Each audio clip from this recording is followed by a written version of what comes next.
अस्सलामुअलैकुम, हेलो, नमस्ते, सत श्री अकाल, केम छो? I hope you all are doing well. आज की वीडियो में बात करेंगे टीम इंडिया ने जो फाइट बैक शो करवाई है अगेंस्ट न्यूजीलैंड आफ्टर 46 फॉर 10, जो ऋषभ पंत 99 रन बना के गए।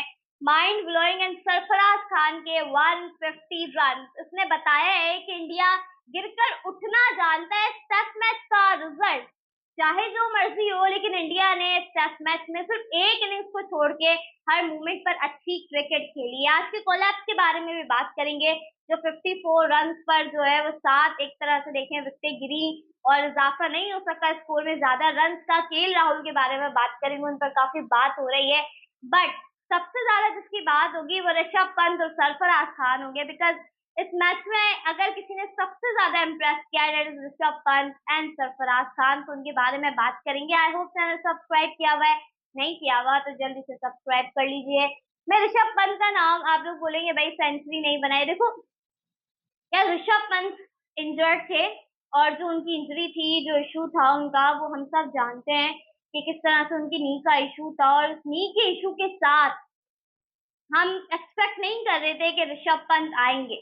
कोई भी एक्सपेक्ट नहीं कर रहा था, कुछ पता नहीं था कि आएंगे कल बैटिंग करने, नहीं आएंगे, कैसा रहेगा, क्या होगा, बट ऋषभ पंत आए और छा गए। सरफराज खान तो कल के दिन से ही बहुत अच्छा खेल रहे थे और मैंने कल के दिन ही बोला था कि I am rooting for this 100, but Rishabh Pant ने आज कमाल कर दिया। टेस्ट क्रिकेट में इंडिया का ये बहुत बहुत बहुत ग्रेट खिलाड़ी बनने वाला है, ये बात पक्की है। इस बात की श्योरिटी मैं आपको दे रही हूँ।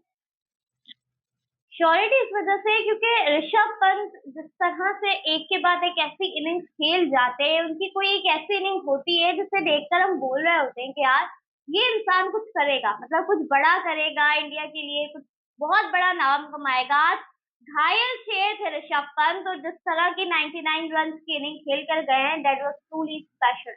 आप गाबा की बात कर लो, आप इस इनिंग की बात कर लो, किसी और इनिंग की बात कर लो, आप ऋषभ पंत की बैटिंग देख लो और फिर आपको अंदाजा होगा कि मैं ये बात क्यों बोल रही हूँ। मैं बार बार ऋषभ पंत को क्यों इस तरह प्रेज कर रही हूँ, उनकी परफॉर्मेंस के बारे में क्यों बात कर रही हूँ, बिकॉज मुझे बहुत बहुत ज्यादा इम्प्रेसिव लगी उनकी परफॉर्मेंस। और भले ही उनकी सेंचुरी नहीं हुई, लेकिन वो जो 99 रन थे ना, वो इंडिया के लिए बहुत इंपॉर्टेंट थे जो ऋषभ पंत ने किए।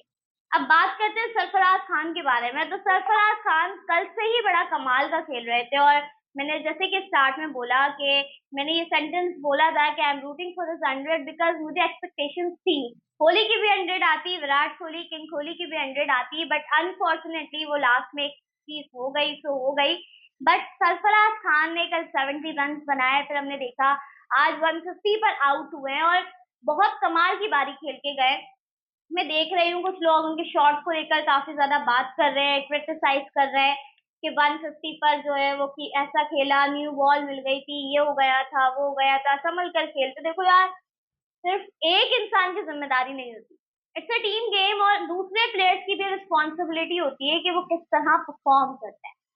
I am talking about KL Rahul. KL Rahul ने क्या किया है, मतलब इतनी डिसअपॉइंटमेंट देते हैं केएल राहुल बाज औकात। और मैं जब क्रिटिसाइज करती हूँ तो हमारे एक सब्सक्राइबर भी हैं, वो मुझे लाजमी आकर जो है वो बोलते हैं, because I think is a fan of KL Rahul. But यार देखो, सीन ये केएल राहुल बहुत डिसअपॉइंट करता है, इतना डिसअपॉइंट आज उन्होंने मुझे किया है। 46 वाली कहानी के बारे में कोई बात ही नहीं कर रहा। इस मैच में, इस इनिंग में, जो सेकेंड इनिंग थी इंडिया में, हर किसी ने रन्स बनाए, हर किसी ने रन्स बनाए। आप जायसवाल के 35 देख लो, रोहित की 50 देख लो, विराट के 70, सरफराज के 150, ऋषभ पंत के 99, बट केएल राहुल के रन ही नहीं है।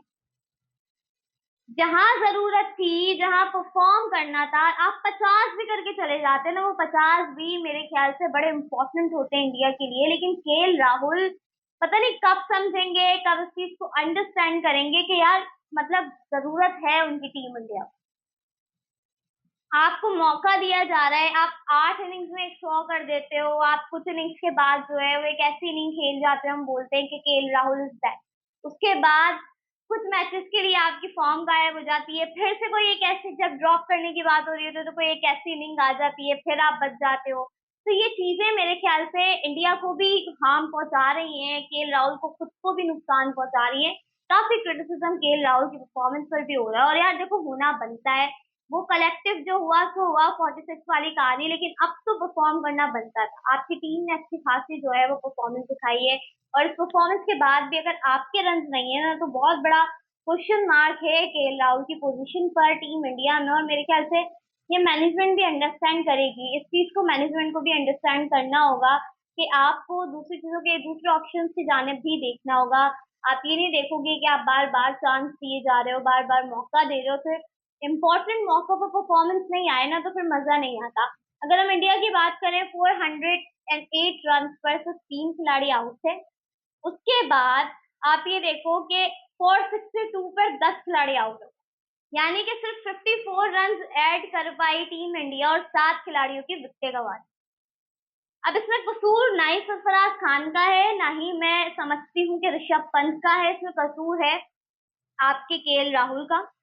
इसमें आप अश्विन को भी आप बोल दो, आप जडेजा को भी बोल दो कि थोड़ा देखना चाहिए था, चेक करना चाहिए था, संभल कर खेलना चाहिए था। वो चीज बड़ी इंपॉर्टेंट थी और वो चीज मिस हो गई इंडिया से। अब 107 रन हैं आपके पास। बैट लाइट को लेकर भी काफी हीटेड आर्ग्यूमेंट हुई है रोहित शर्मा, विराट कोहली और अंपायर के दरमियान। बैट लाइट के चलते गेम को थोड़ा जल्दी खत्म कर दिया गया, जिसके बारे में बार बार डिस्कशन होती रही अंपायर रोहित और विराट कोहली की। लेकिन जहां तक बात करें अब हम 107 रन की, let's see what will happen. अगर इंडिया 46 फॉर 10 के बाद उठा है, उन्होंने 462 रन उसी मैच में बनाकर बताया है न्यूजीलैंड को कि they can bat as well.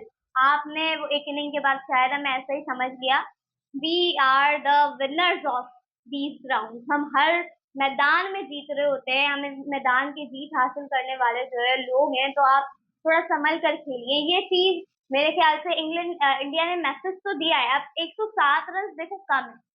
मैं अगर अपनी बात बताऊं ना, तो मुझे थोड़ी सी स्ट्रॉन्ग फीलिंग नहीं आ रही है कि इंडिया 107 रन कर लेगा डिफेंड, बट कुछ भी हो सकता है।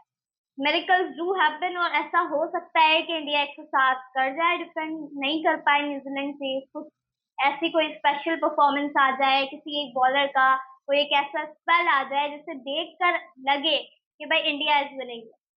तो ये चीज मेरे ख्याल से बड़ी इंपॉर्टेंट है कि कल क्या होगा, कैसी परफॉर्मेंस आती है बॉलर्स की। अब बॉल जो है वो बॉलर्स के कॉर्ट में है। बैटर्स ने जो करना था, जैसा करना था, जितना करना था वो कर चुके।